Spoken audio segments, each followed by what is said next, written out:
Sunday afternoon in the garden. What are you gonna do? Move some stuff into the ground that has been long awaiting permanent placements. One of the things about our beds is that we sometimes use them for plant storage, for nursery, for getting our perennials to a point where we can put them in the wood chips.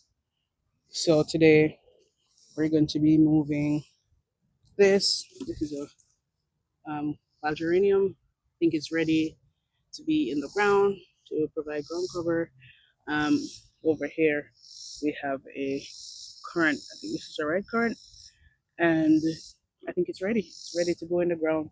The soil is absolutely too sweet for it. Um, it's mostly made up of compost, but so kind of too rich for the current. Here we have a Eringium blue cap.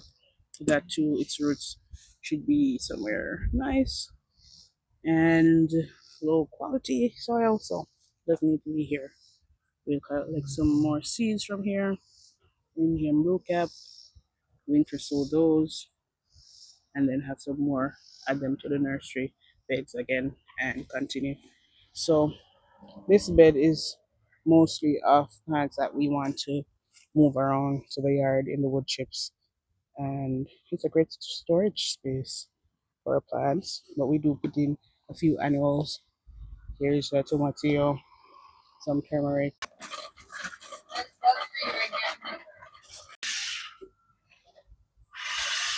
While geranium in its rightful place, it'll get morning sun, afternoon shade, and a little bit of trickled evening sun. Yep, I was showing them earlier the beds that we use like as nursery to usher in our native plants and perennials. So we also have some in pots that we haven't put in the ground. So let's check them out.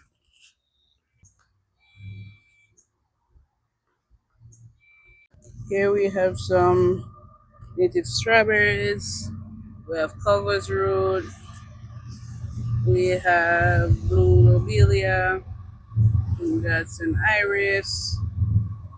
We have some cardinal flower, ferns, and they've all been sitting here idly. So let's get them in the ground. About to add some perennial onions to the front yard. So we're prepared to which guild? Another fig guild up here, or some other fruit tree. Who knows? But why not add some perennial onions?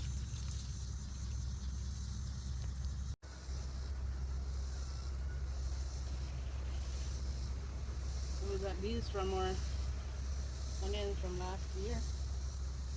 These bubblets.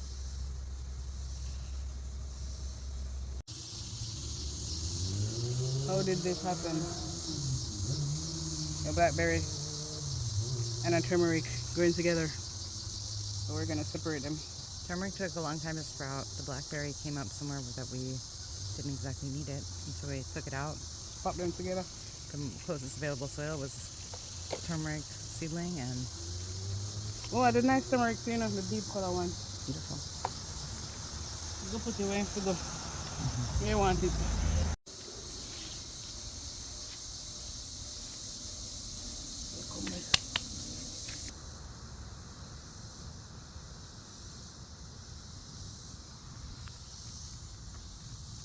What's the name of this plant?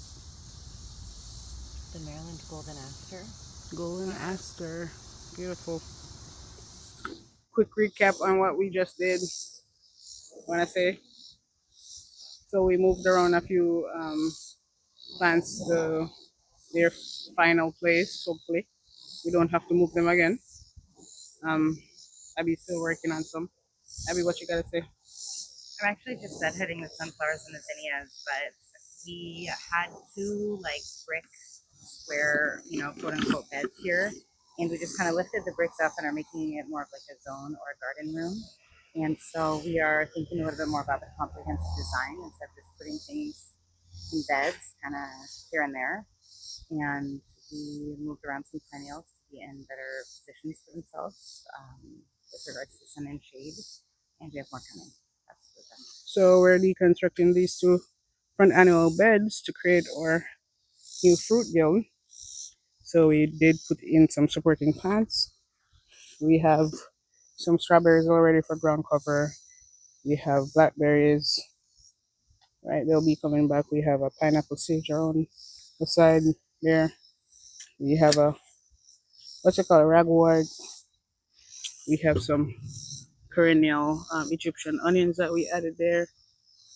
We have more strawberries, aquilegia, and here we have some more bubblets for um, Egyptian walking onions. That's from last year.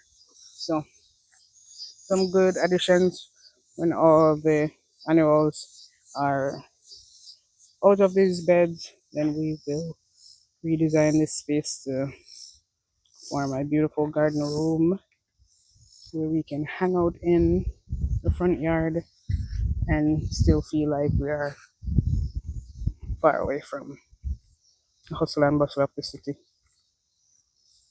Over here, Abby added some dicentra, lily hearts on the north side of this fig.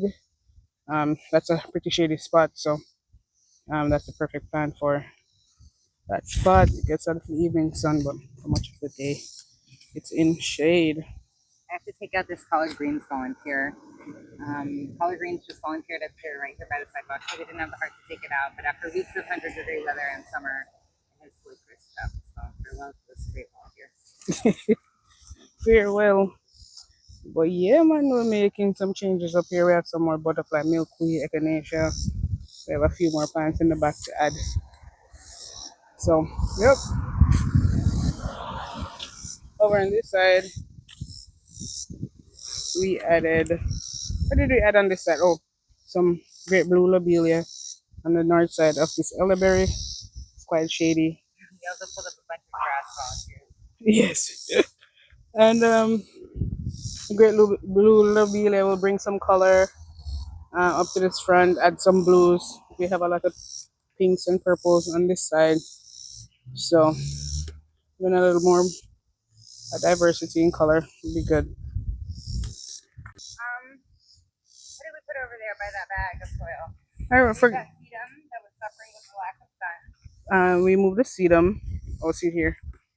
Yeah, it was on a pretty shady spot. Hated it, so Abby rescued it, and now it's there. Over here we have another Maryland golden aster that we just added there. That's a nice gap we should add. Beautiful plant there. But we're going to winter sow a lot of plants and for the front yard specifically because we don't want to do much work in the front, but we want it to look very beautiful. People love flowers and they don't love looking at vegetables. That's the feedback we've heard from people. Polite comments. They're like, oh, we love the flowers. Nobody's gonna pass and say they love the vegetables. That's for sure. I love milkweed seed pods. So